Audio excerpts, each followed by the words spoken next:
Are the European Union and its common currency facing a crisis? What can and should be done? The EU is planning a new treaty called the European Stability Mechanism, or ESM. A treaty of debt. Members of Parliament all have access to the draft legislation. The authorized capital stock shall be 700 billion euros. Question: why 700 billion? Where did that number come from? And by whom and on what basis was it calculated? ESM members hereby irrevocably and unconditionally undertake to pay on demand any capital call made on them within 7 days of receipt of such demand. Question: nothing really. That part is clear. If the ESM needs money, we have 7 days to pay. Taking normal bank processing times into account, that means we have 4 days to write a check. But what does irrevocably and unconditionally mean?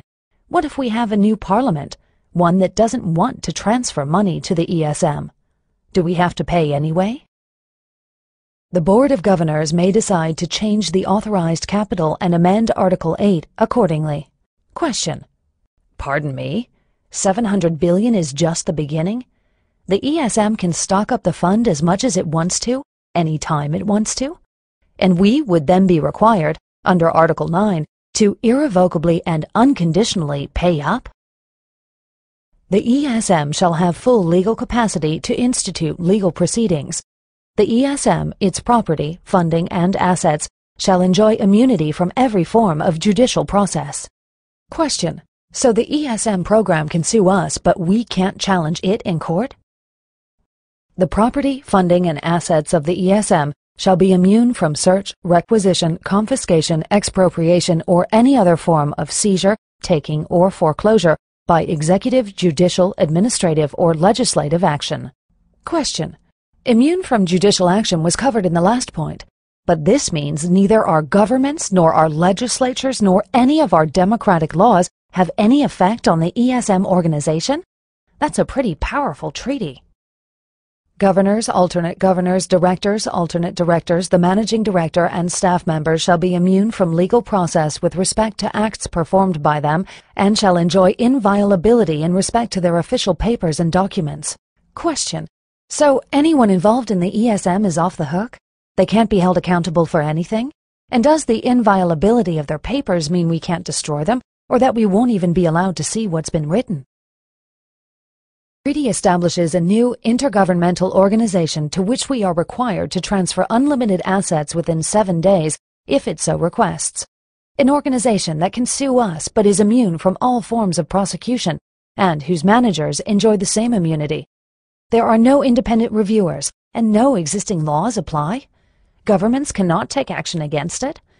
Europe's national budgets in the hands of one single, unelected, intergovernmental organization? Is that the future of Europe? Is that the new EU? A Europe devoid of sovereign democracies? Is that what you want?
Si me sabe